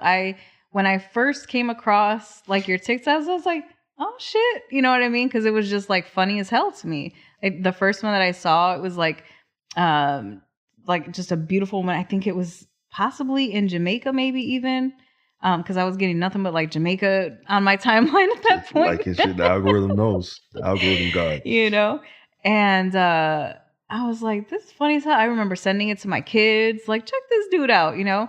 And then just more and more. And then you used one of my videos. And I remember like, you know, you reaching out to me and letting me know that, you know, you had found that video, whatever. And just the way that it was always respectful. Like there was never anything else. I appreciate that so much because like I just said, I can't usually open up a DM. I got an email the other day in my business account and dude was asking like, you know, I caught you on your live and I really want to talk to you about different content, blah, blah. So I'm like, oh, cool. You know, this is a nutrition person. I'm doing fitness right now. This is cool. Like, let's see what we could do. Then he comes back. He's like, yeah, so what do you do and how much does it cost? And I was like, you motherfucker. What?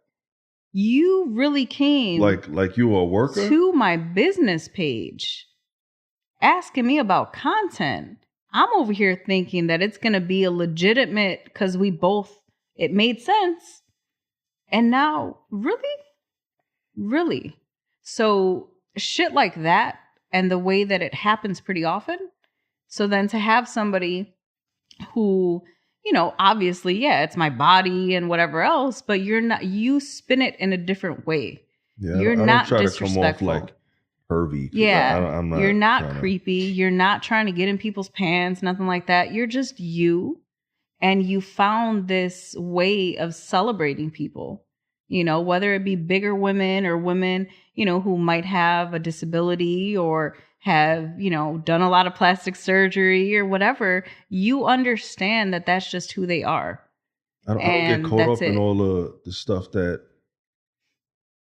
a lot of the men, they harass y'all about. Right.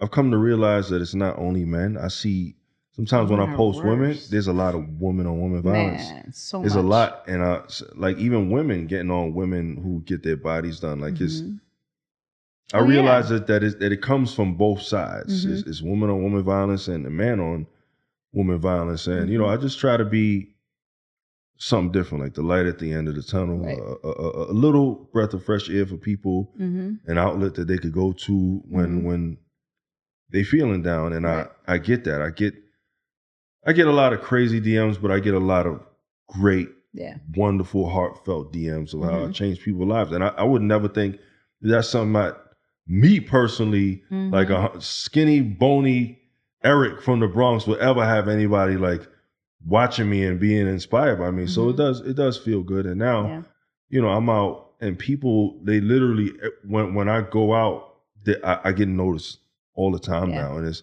it feels good. I don't like to take the title as celebrity. When I hear celebrity and people put that title on me, I think of like Angelina Jolie. Like, it's funny that you bring her up out of everybody else. You know, Leonardo DiCaprio. I used to love her.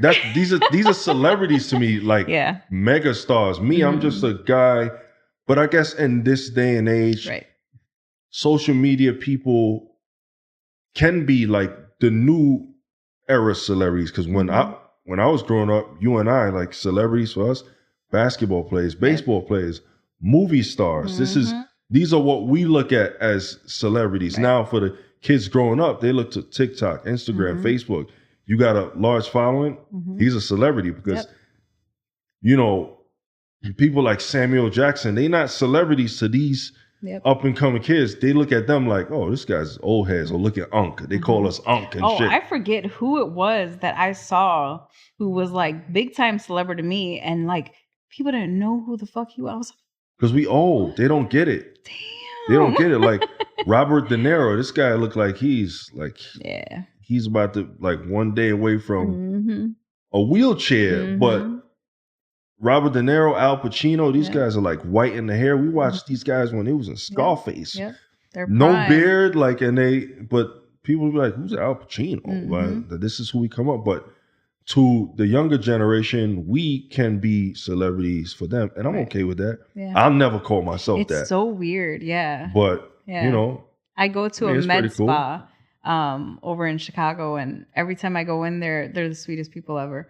They literally, if there's like a vendor or whatever there, they're like, oh, let me introduce you to our celebrity client. And I'm just like, but at the, but I'm it like, feels a little cringy.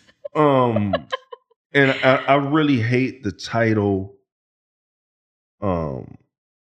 TikTok star or TikTok famous. Just say, I don't even like the term social media influencer. Just say, I don't even know what to say. Yeah. But I feel like when people call you a TikTok person, a TikToker, matter of fact, yes, that they put you in that one little box. Yep. Like this is that's not. Like I'm not just this guy. Like it started here, but it's so much more than that. It's like I feel like I started TikTok to help catapult me into everything else that I wanted to do. I really started doing it because my kids were on it. And then I took my daughter out for her birthday once and we stayed downtown and they went walking and got invited to an influencer party, a little TikTok influencer party. And they sent me these videos and I was like, these are fucking 14-year-old kids partying downtown. They got this huge space. I could never afford anything like that. And I started talking to my kids like, why aren't you guys doing this shit? It's different. They didn't want to. It's a different time we live in. We live in a time where when I grew up, my mother would tell me, turn off that game and do your school. That game is nowadays garbage. People playing games and getting millions of dollars just for uploading videos on YouTube and you watching them play the video game. Oh, but trust me, I love gaming. It's we live in a different time. Yeah. But I'm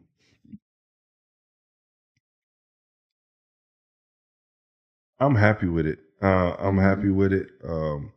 I like that I'm able to have this kind of like fake celebrity title, but I don't have to walk around with security guards and armed men.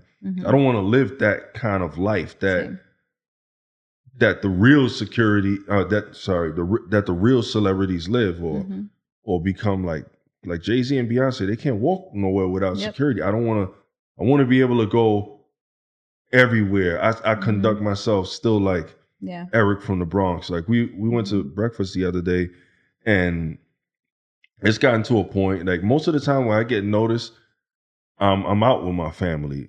When I'm by myself too, but when I'm out with my family, like the young girl, she was a server and she came to our table, sweet as hell. She was like, let me ask, did anybody ever tell you look like the guy from TikTok? My wife was like, he's the guy. Yeah. Like, no, they didn't tell me I look like him. But it's a cool experience. And I wouldn't change it for nothing. It would have been nice if this happened like earlier in life. Yeah. But I'll take it at my age of 53. You're 53. You know what's funny though is that I've noticed a trend, and I was even just telling my friend yesterday, like it doesn't happen for most until our age. You know, you think of most, and I'm gonna say money wise, even though I think for both of us, the money, I don't know how much you're making, but I know I ain't making shit. But when it comes, like, it's going to be great, But that's not what it's about. Like, I really enjoy doing this.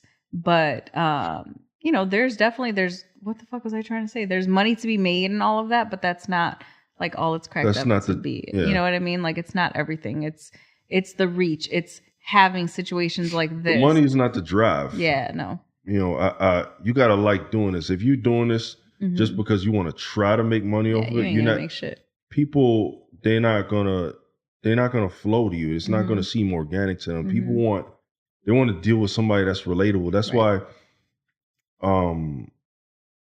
people ask me, how do you get your following up? Like, I want to know how to do it. And I don't have an answer for you.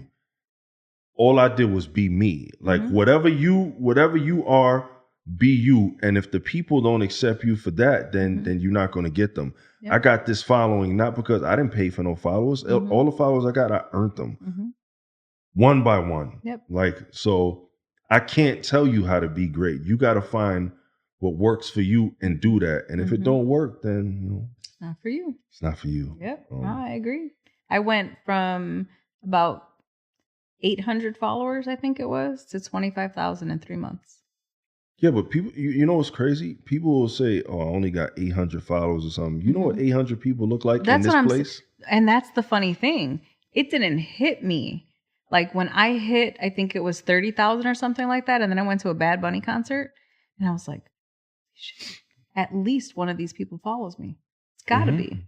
Because, you know, it held whatever, 40,000 people or whatever, you know, it was. And I was like, wow. And it actually gave me a realization. I was like, I'm making coffee in front of this many motherfucking people.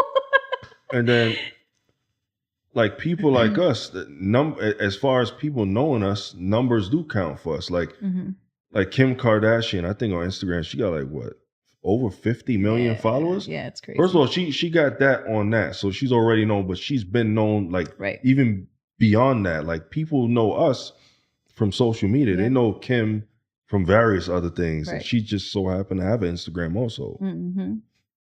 But this is different. It's literally just from what we do. You know what I mean? Just from, like, for me, it's just like me walking in front of a mirror sharing my same black outfit that I wear all the time.